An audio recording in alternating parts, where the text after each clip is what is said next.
Hello, sports fans. It is Monday, October 1st, the year 2012, and as usual, a lot to get to in the sports world, so let's get it going right now. First up, the NFL, the Georgia Dome yesterday. Atlanta 30, Carolina 28. Atlanta stays unbeaten. They go to 4-0. Carolina drops to 1-3. Carolina lost a heartbreaker here.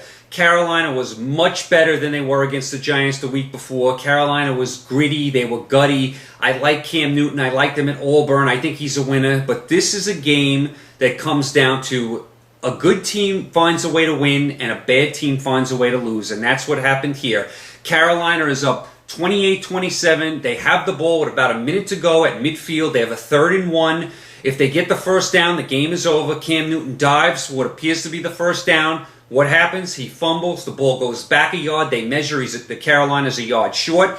They end up having to punt. They have a great punt. They punt the ball down to the Atlanta 1-yard line. So Atlanta is down 1 at their own 1, with about a minute to go. What happens on the first play? Matt Ryan drops back from his end zone, throws an absolute bomb down the field. Roddy White catches it at the Carolina 40. So in one play, Atlanta went from their own 1 to the Carolina 40.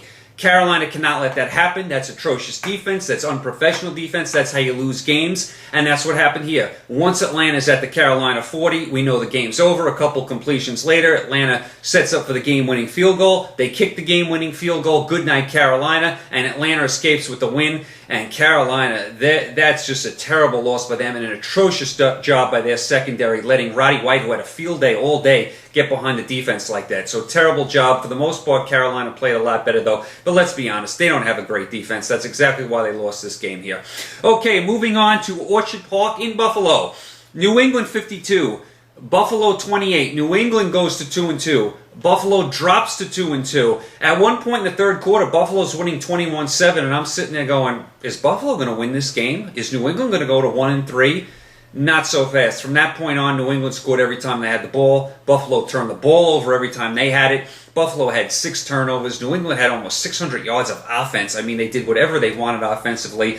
Buffalo can beat the Clevelands and the Kansas Cities of the world. They can't handle the elite teams like New England. So New England gets back to their winning ways. They go to 2-2. Buffalo, like I said, they can handle the bad teams in the league, the mediocre teams in the league. Once they step up in competition, they're really not ready for that level. So New England gets the W there. Let's move on to Detroit. Minnesota 20, Detroit 13. Minnesota 3-1, Detroit 1-3. What is going on here? These teams have the opposite record I thought they would have at this point. Minnesota is one of the surprise teams of the league. Who would ever think that they're 3-1 after the season they had last year? Their coaching has been tremendous. Their defense has been really good. Peterson just being on the field has just amazed me after the catastrophic injury he had last year. Ponder has played well, although he didn't do much yesterday, although he didn't have to do much yesterday. The Vikings scored 2 touchdowns on special teams. This, to me, is on the Lions. The Lions are now 1-3. They've lost 3 in a row. Terrible, terrible, terrible job by the Detroit Lions. How in the world did they give up another 2 special teams touchdowns? They gave up 2 to Tennessee the week before, and they come back and give up another 2 to Minnesota. They start the game by giving up a 105-yard kick return to Percy Harvin. Then later in the game, they give up a huge punt return. They're giving up huge plays all over the field. Their offense only scores 13 points. They have no running game. I mean, what a complete mess in Detroit. The special teams coach, what's going on with him? Schwartz, the coach, what are you doing? This is a complete debacle right now in Detroit. I am so unimpressed with the Lions. A complete meltdown. I am so shocked the Lions are 1-3. I thought they'd be much better than this. Kudos to Minnesota. Awful, deplorable job by the Lions. The Lions better get it together and better get it together quick. They're in a tough division. So let's move on from there. Let's go to Kansas City. Another debacle. San Diego 37, Kansas City 20. Good job by the Chargers. They're 3-1. They look more organized. Their defense looks a lot more organized. They bounce back from the bad loss to Atlanta at home last week. The Chiefs go to 1-3. The Chiefs are a bad football team. They could easily be 0-4. They rallied to beat the Saints somehow last week. The Saints are another bad team, by the way. But the Chiefs have no defense, no offensive line. Castle's throwing the ball all over the place. Anytime the Chiefs even thought about getting back in the game yesterday, Castle's like, Here's San Diego. Here's an interception. Oh, wait. Here's another interception. Oh, take one more, San Diego. I mean, just terrible miscues all over the field. 6 turnovers to Kansas City at home. I mean, the Chief fans deserve a lot better. They're some of the best fans in the league, and they got to watch this slop. The Chiefs are going to have a long year. Totally unimpressed by them. Romeo Crennel, bad job by you as well. Chargers go to 3-1. Chiefs 1-3 and going nowhere fast. Let's move on to St. Louis. Rams 19, Seattle 13. Rams are playing hard. Their defense has played 4 good games now. They're playing hard for Fisher. I like Bradford at quarterback. I like Jackson at running back, although he does get hurt a lot. They obviously need more weapons on offense, the Rams, but their defense is playing hard, and they are playing hard for Fisher. Now, Seattle, they obviously had the big letdown. They had the big win against Green Bay. They go to St. Louis. They have a letdown. Defense didn't quite play as well as they've been playing in the past, but they still hold the Rams to 19 points, so defense didn't do a terrible job. But the offense, only 13 points for Seattle. Even when Seattle won a couple games this year, their offense has not been playing great. I'm worried about the quarterback Wilson. I personally would go with Matt Flynn, the backup. They paid him a lot of money. He's the backup. He was the backup in Green Bay last year. He's the backup now at Seattle. I would put him in there and see what you can get out of him. I think there might be an upside for him because you don't want to waste all these good defensive performances. You don't want to just have a good defensive game and then lose it on offense, and that's what's happening here. Seattle could have won this game yesterday. They have no offense whatsoever. I don't think Wilson should be starting at this point, and I do like the kid. I do like him. I liked him in college. I think he's a winner. I think he's gutty. I think he can maybe get the job done. I don't think he's ready right now. Let's put Matt Flynn in there and see what he can do. So the Rams go to 2-2. Nice job by them. Seattle drops to 2-2. And Seattle actually could be 1-3 if they didn't get that big break in Green Bay. Let's move on to the Meadowlands in New York. San Francisco, 34. Jets, 0. Goose Egg, nothing. Nada. Rex Ryan, no answers again. Santonio Holmes hurt. Who knows about him? They already lost Revis for the year. Sanchez, awful. The fans calling for Tebow. San Francisco beat the Jets from pillar to post. They laid the wood on them. I figured San Francisco would bounce back after the bad loss to Minnesota last week. Although that loss may not be as bad as we thought. Minnesota might be better than we thought. San Francisco didn't even go back home last week. They stayed in Ohio to practice because they didn't want to travel across the country. I knew San Francisco would be ready here. And this game actually was close for a while. It was 10-0. Even though San Francisco was dominating, Jet defense, hung in the game. But after a while, San Francisco just wore them down, and they just beat them 34-0. And at the end of the game, there were more San Francisco fans in the Meadowlands than Jet fans. It was unbelievable. All the red in the stadium. Unbelievable. So terrible job by the Jets. They're 2-2, and they look like they're going in the wrong direction quick. San Francisco 3-1. They're back to their winning ways. Let's move on to Houston. Houston 38, Tennessee 14. Houston's one of the most complete teams in the league. We all know that. There's nothing they can't do. They play defense. They're good at special teams. They have a good running back, great receiver. The quarterback looks good. Good home field. I like Houston. This game was 14-7 for a while. Never thought Tennessee was going to win. Houston pulls away. They go, they win 38-14. They're 4-0. They're one of the 3 undefeated teams, along with Arizona and Atlanta. Tennessee 1-3. This could be a long year for Tennessee. They had a decent year last year. Their defense looks soft. Johnson did have a good game yesterday, but he's been disappointing for the most part. Locker gets hurt. Hasselback's in there. I don't like what I'm seeing at all from Tennessee. Could be a long year from them. Houston gets the job done. Let's move on to Denver. Denver 37, Raiders 6. Denver goes to 2-2. Raiders drop to 1-3. This game was close for a half, but the Broncos pulled away in the second half. I kind of thought this was going to happen just because Peyton Manning at home, the Broncos were 1-2. They were due to bust out a little bit. Peyton Manning played 3 tough teams the first 3 weeks. The Raiders are a little more of a soft touch. So I figured the Broncos were going to bust out. The first half was close. Second half, all Denver. Manning had a very good game.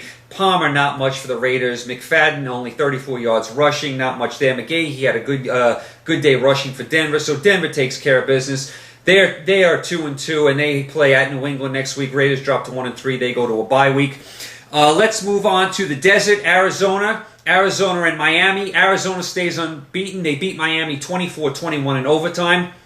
Miami led a lot of this game. Miami probably deserved a better fate. Tannehill looked great. 431 yards passing against that Arizona defense. Not easy to do. I mean, Hartline, 253 yards receiving. That's unheard of. I was so impressed with Miami's offense against a good Arizona defense. But in the end, Arizona, as they've been doing all year, they pull it out. They get the big fourth down touchdown to tie the game at 21. We go to overtime. Tannehill from Miami, who had a very nice game, throws an interception. Arizona's defense steps up. They end up kicking the game-winning field goal. Arizona goes to 4-0. Miami drops to 1-3. Miami could have actually won a couple more games. They could have won this game, could have beat the Jets. They all 1-3, but I do like what I'm seeing from Tannehill. So even though Miami lost, a lot of positive coming out of that game. Arizona 4-0. You can't really say much, anything bad about them right now. Moving on to Jacksonville. Bengals 27, Jacksonville 10 down in Florida. Ho-hum. I mean, we knew the Bengals were going to win. This is going to be a long year for Jacksonville. They need help on both sides of the ball. Bengals have a good offense. They have good play calling. Ho-hum type of affair. You kind of knew the Bengals were going to win this game. They did. They took care of business. They go to 3-1. Jacksonville 1-3. Long year for them coming up. Let's move on to Green Bay. Green Bay 27. Green Bay 28. The Saints 27. Green Bay holds on. It's funny. Breeze threw for 446 yard passing, and the Saints still lost. Their defense, even though they might have been slightly better yesterday, they're still an atrocious defensive team. They can't get any breaks this year, the Saints. They're 0-4. Green Bay goes to 2-2. The Saints actually took the lead with a couple minutes to go in this game on a field goal, but there was a penalty on holding on the kick, so they had to re-kick the ball, and of course he misses the second try. Packers then take the ball, run out the clock, they get a first down, they run out the clock, so Packers hold on 28-27. Packers haven't looked great this year. They could be 3-1. They got a bad break in Seattle. They haven't been firing on all cylinders. Defense doesn't look great. I expect them to get better as the year goes on. Saints, this is going to be a year you're just going to have to wipe out for the Saints and start over clean next year. Nothing positive is happening for them this year at all. Let's move on to Washington. Washington 24, Tampa Bay 22. Washington goes to 2-2. Tampa drops to 1-3. Tampa, they've played hard in 4 games. They only have 1 win to show for it. They've been in all 4 of the games they've played. Washington, you like what you see from Griffin. After Tampa took the lead, Griffin comes right down the field, leads into the game-winning field goal. Cundith for Washington, the kicker, makes the field goal after he had missed 3 previous. Nice job by Washington. I don't think they're a playoff team, but I love Robert Griffin. Tampa Bay has been playing hard. They probably deserve a better record than 1-3. Let's move on. Of course, you had the Thursday night game last week. The Ravens beat the Browns 23-16 in a rainy, sloppy game. Ravens looked like they had a hangover from the week before. Browns played a lot better. Whedon looked a lot better. He did throw a bad pick 6 that turned the game around, but I did like what I saw from the Browns. They did improve. Whedon was a little better. Ravens do get the win. Ravens go to 3-1. We know they're a good team. Browns need a lot of work at 0-4. I did see some improvement, though, which is a good sign for Cleveland. All right, let's move on to the Sunday night game, which was last night in Philadelphia. Eagles 19, Giants 17. As usual, the Eagles have the Giants number. It seems like the Eagles always find a way to win against the Giants. Giants always find a way to lose. Eagles go to 3-1. Giants go to 2-2. Eagles have won 3 close games. They didn't turn the ball over last night. McCoy looked really good running the ball. Giants did a terrible job containing him. Eagles are up 19-17 at the end of the game. Giants are in field goal range with about 30 seconds to go. They have a 44-yard field goal. On first down, for some reason, the Giants throw a bomb down the middle of the field, down the sidelines, I should say. Pass interference on the Giants, so now the 44-yard field goal goes from 44 to 54. I have no idea why the Giants ran that play. Second play, incompletion. Then there's about 10 seconds left. Giants have a 54-yard field goal with no timeouts left, or they can try and get a little closer, maybe run a quick out. Tom Coughlin worried, he has no timeouts. He's worried the clock's going to run out. He sends the field goal team out there. First kick from 54 has the distance, but it's wide. Philadelphia had called timeout. How many times have we seen that before? Giants get to re-kick. This kick is on line, but it's short, so those extra yards that Coughlin didn't want to go for really came back to bite him. I personally would have trusted Eli to throw one quick out pattern for maybe 5-10 yards there. Would have made all the difference. Giants chose not to do it. Giants aren't firing on all cylinders, but you trust them. You trust Eli. They've done it before. They do have a tough schedule, though. Eagles find another way to win. They're 3-1.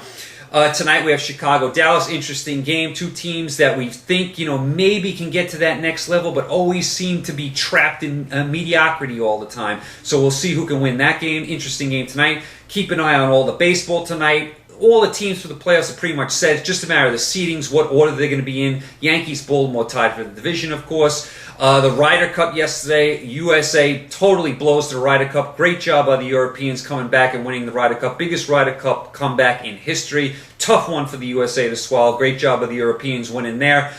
So tonight you guys watch the Monday Night Football game. Watch all the baseball. Tomorrow we're going to talk college football. We're going to talk baseball. We're going to review the Monday night game. So you guys enjoy the games tonight. Be safe, and I will talk to you tomorrow. Take care.